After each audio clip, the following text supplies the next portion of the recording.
Hey guys, welcome back to another episode of Lyra and Lily with Angela. I am currently at home. I'm right now stitching together a curtain I am working on. I crocheted some squares for my bedroom, and I wanted to make a podcast episode because I am... What is the date today? It's 27, 28, 29, 30. I'm roughly 13 days from my 1 year sober from the number one addiction that I thought would end my life as I knew it. And I struggled with it pretty badly for just under a year. And here I am, almost a year later after quitting. So it's been I quit October 9th, 2022, and it is September 27th, 2023.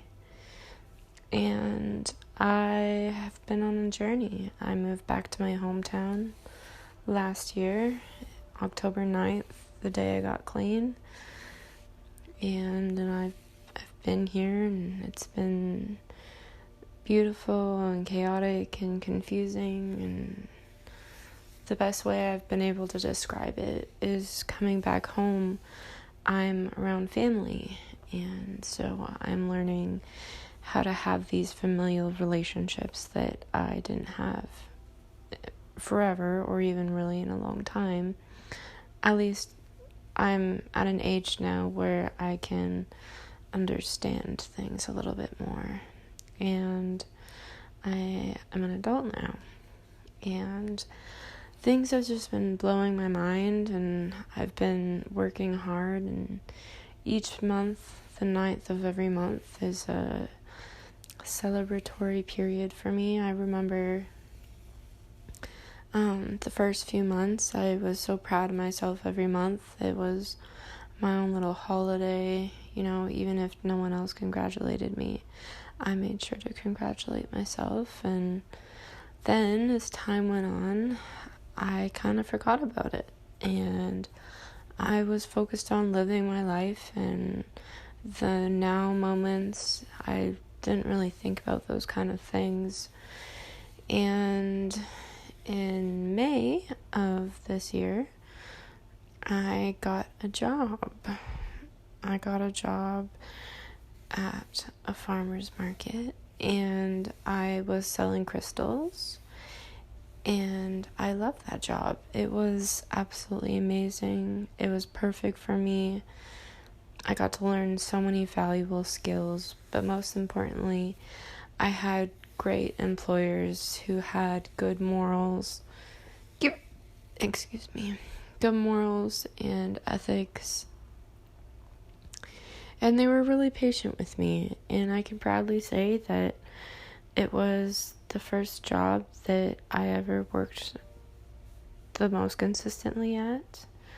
I have struggled with working throughout my life, and now looking back, it was just truly not having the right employers and, the right kind of people.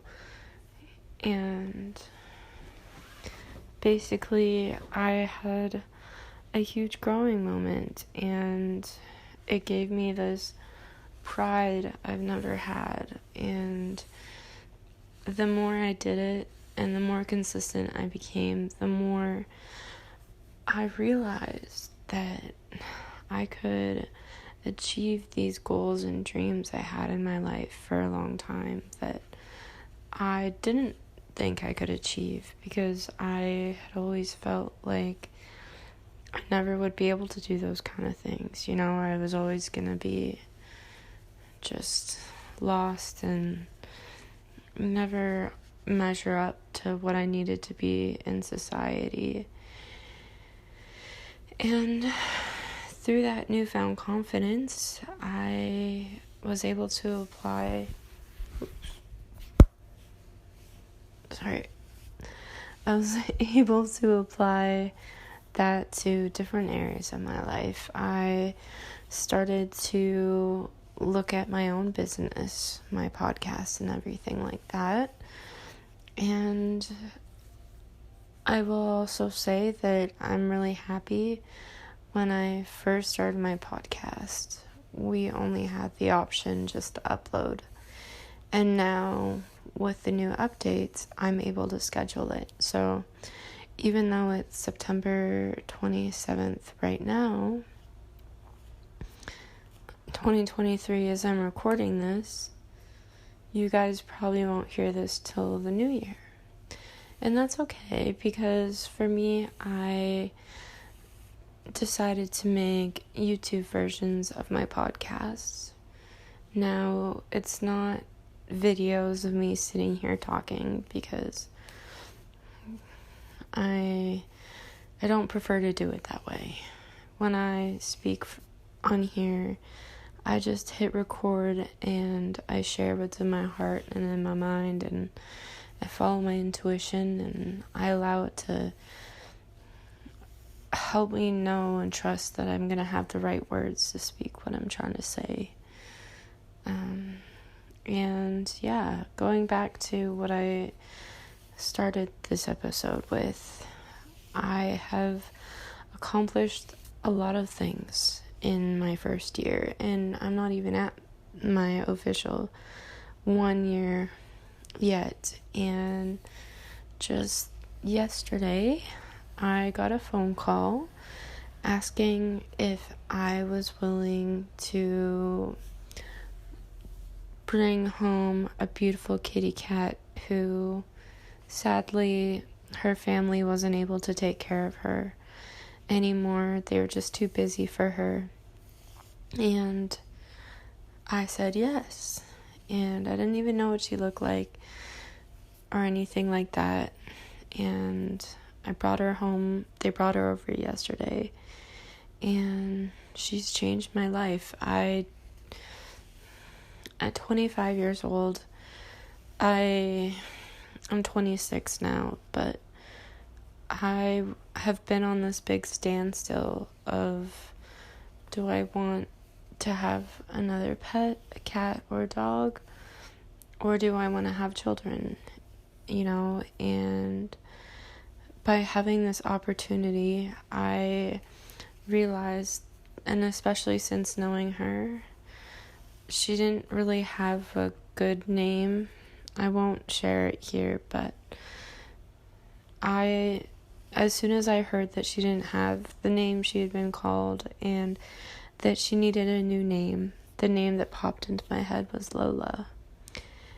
And we're still working on it. It's only the second day, but she's changed my life. She's so gentle and kind and sweet, and all these mama bear emotions. I was just thinking that one of my rules for coming over is I'm gonna literally tell people, are you going to respect her? Are you going to, honor her? She's, listen to her when she says no. Don't harass her. Don't, because some people, when they pet animals, they don't really listen, and then the animal will bite or stuff, and they're like, oh, it just means they like it. No, it doesn't. It usually means that, I'm the kind of person that I can have a totally different reaction with an animal because I am patient and I listen and I pick up on their body language, and on an intuitive level, they're telling you, right? They can't speak English. They don't have the vocabulary to tell us, to tell us yes or no. It's not fair to not listen to them telling you in the way that they tell you that something's okay or it's not. And I already am so protective over her, and I will respect her, and people who are going to visit her or see her, they need to respect her too. And like I also didn't realize how many noises I have in my apartment until I got her, and that's pretty cool. And personally for me, like I got another job, because my job, the one I was mentioning, I started in May. It was seasonal, so I'll be going back next May, I hope. From the sounds of it, I will be. And in the meantime, I got another job recently that I really love, and I have good employers, and like that just makes a difference. And I'm already excited. I'm doing 1 day a week, and now that I have Lola, I think it would be important for me to work maybe 2 days a week, so that I have more money coming in for her, and for me too, of course, but it's important for me. And like I love her right now. She's literally just laying right next to me on the floor. We're still figuring things out. I think that one goes like that. Yes. But she's such a sweetheart. And I was literally laying on the floor with her yesterday, and I had tears. Coming out of my eyes. Just she's so gentle and just so sweet and so kind, and I want to make sure that she's loved and respected and all the beautiful things that she deserves. And I'd protect her with everything I have and everything that I am. It's, to me, bringing home an animal, she's just like my child. And for me to sit here and think, I'm in my second apartment ever. I've worked the longest I have in my whole entire working history. And I also got another job that I love. I'm literally making $19 an hour. But I only work 1 day a week right now for 6 hours, 5.5 hours. Technically it's 6, but half an hour is my lunch break. But,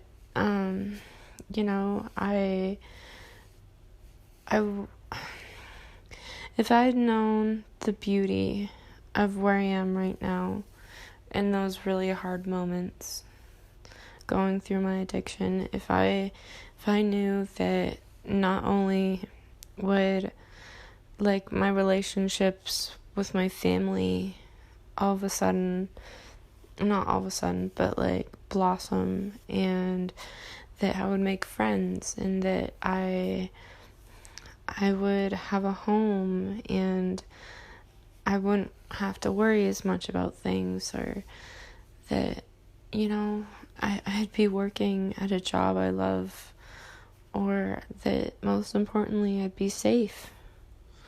When I was in my addiction, I was in a very scary town with no family and no nothing. I was trusting the wrong people because I didn't have anyone I could trust. At one point in time, they said it was like picking the lesser of two evils, and, dealing with that. And to go through that, and to know that not only did I make it out alive and healthy and not too broken, but to be sitting here enjoying my life and embracing everything that I've worked for, everything that I thought could be possible, but also at the same time I didn't know could be possible.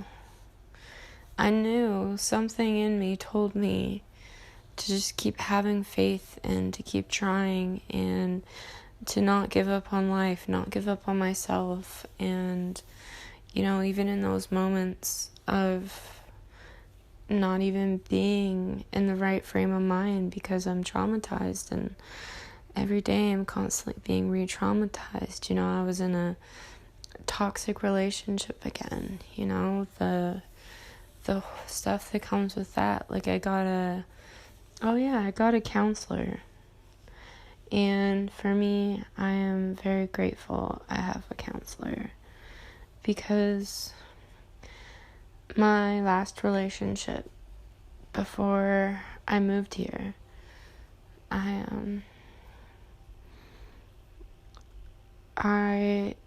he was one of two relationships where I experienced violence within intimacy during the relationship. Now, I didn't fully process it at the time. That's the thing when it comes to going through trauma and experiences and not having a safe place to decompress and, handle it in small doses. But when you're constantly living in that state and just trying to survive, you don't always get to accurately see things or even really see how things affected you. Or you understood to a small degree how they affected you and you felt it, but you couldn't focus on it. You couldn't take the time to heal it because you were just trying to survive and just make it through. And so I've been really happy to have a counselor, because I realized that my drug of choice at the time, the thing I was addicted to, it made me feel everything physically. For the first time in years, I could feel every single part of my body. Hi, baby girl. You wanna come out? Hi, beautiful. Oh, look at you. Yeah. What do you need, baby girl? You let me know if you need anything. But, I had 2 rapes happen to me during my addiction. I had one from someone I didn't know that well, and I had the worst flashbacks of my whole entire life. It happened when I was sleeping, and I woke up, and I wasn't really, I was, like, my eyes were open, but it was like I was still dreaming, kind of, like it was I don't know how to fully describe it, but,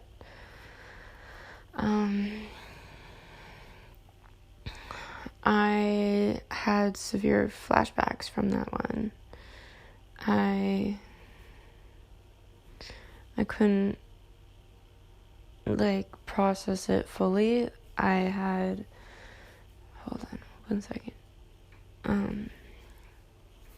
Basically, when I got back together with my ex, I wasn't planning on getting back together with him, but this girl, she basically played mediator, and it lowered my warning system. And basically she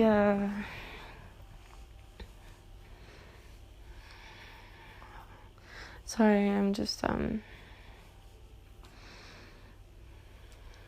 due to her being a mediator, I believed that maybe it was different this time.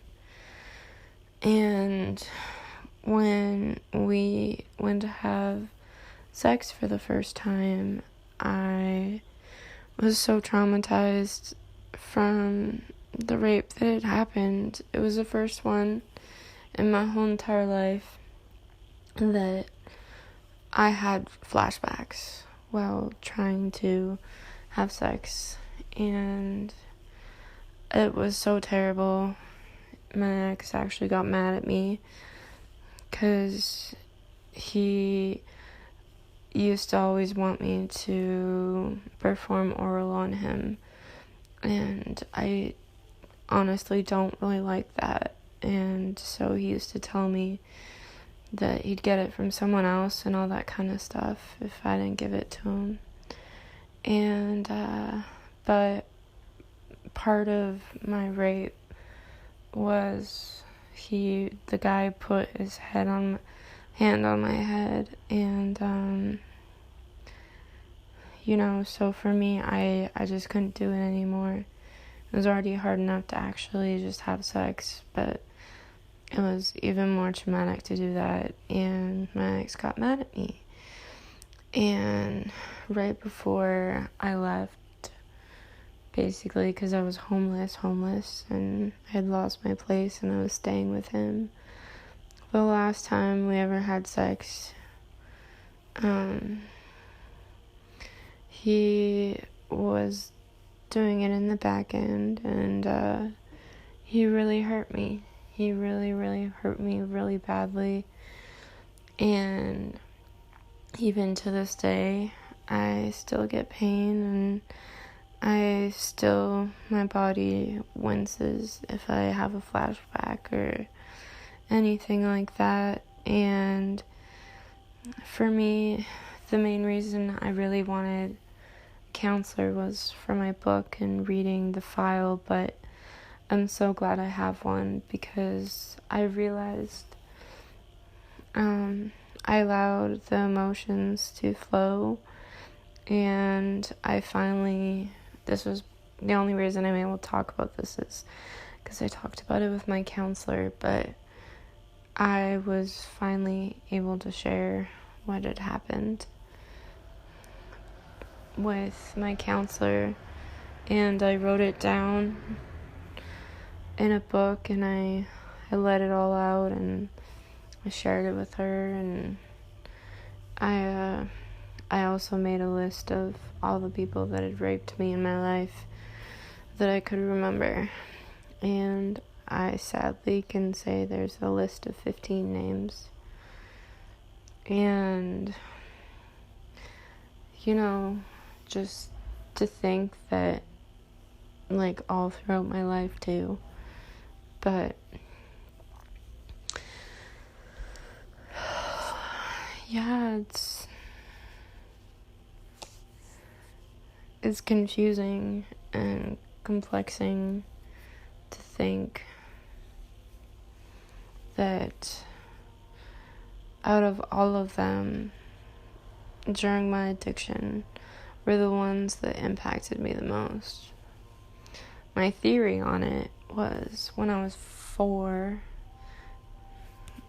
it was 5 when my foster mother found out that my foster son, or her foster son, I should say, was raping me downstairs. And she found out when I was 5. However, I have in my documents, it says that I was showing sexual behavior around my peers and just everyone at least the summer before that. And I remember, I think it was my first time ever, and the first time of him actually fully putting himself inside me. And I just remember how painful it was, and I described it like like a teacup, those plastic cups being shoved inside of me. And just the trauma that came from that just was horrendous. It's haunted me for a really long time. And it impacted me, and it still does to this day, but in different ways. And I've been really working hard not to let it destroy my life. And with everything that I share on my podcast, I share it because maybe there's someone out there that I can help. Maybe there's someone out there that, by me having the confidence to share what I've gone through, they don't feel alone, or that they know that they're loved and they're beautiful, and that it's okay to be traumatized by what people have done. It's okay to be confused about your body and why certain things happen, or why the relationship with it can be confusing. It's okay to sit there one day and really realize how it impacted you. Like, for me, I really appreciate TikTok. I'm not gonna lie. TikTok opened my eyes. It was like, when I was a teenager, or even a child, I was very sheltered from the world. I wasn't allowed on the internet. I wasn't allowed to really hang out with anyone. I wasn't allowed to get to know people and learn about the world around me. And when I went on TikTok and people started, I saw people sharing their stories, and mind you, I only went on TikTok right after I moved here, so just under a year. And that night that I wrote out the information, I was researching into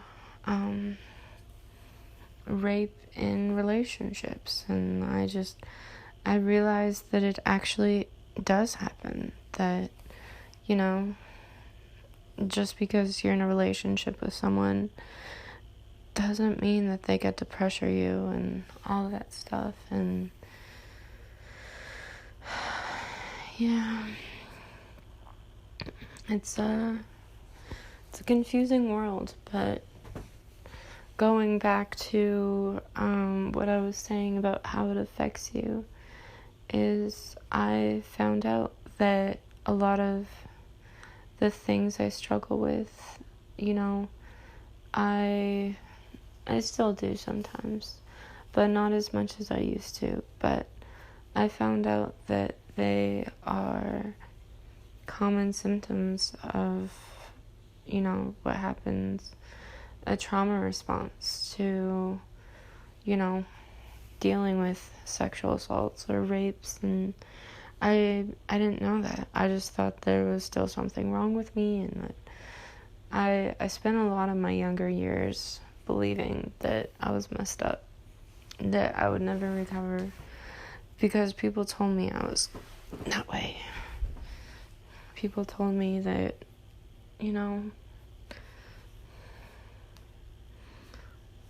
that I was never gonna really amount to anything. I was too fucked up from my childhood and all those kind of pretty words.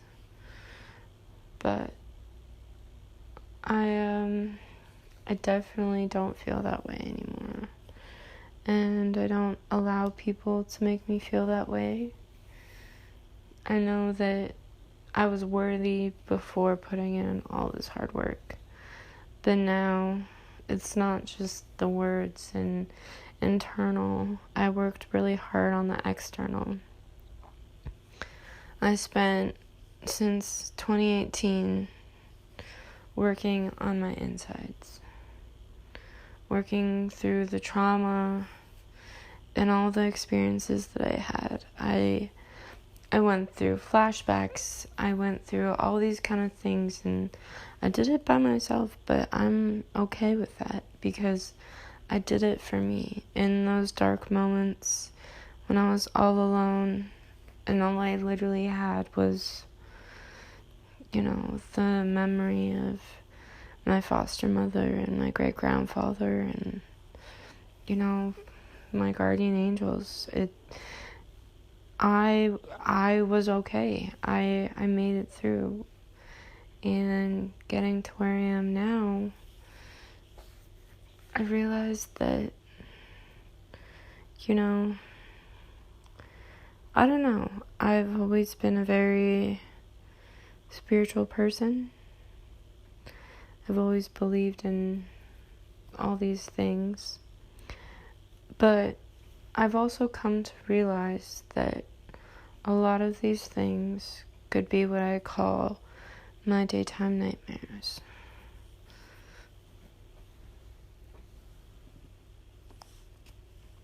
And that is just an outward projection of my internal trauma. Yeah, that's something I've been starting to think about and starting to wonder and realize that it makes them less scary. I always said the unknown is scary, is what's scary. As long as you know. As long as you know. But it's been about 30 minutes, so I'm going to sign off, and I will see you in the next episode. I hope you all have a wonderful day. Thank you so much for being here and listening to me. I love you. Bye.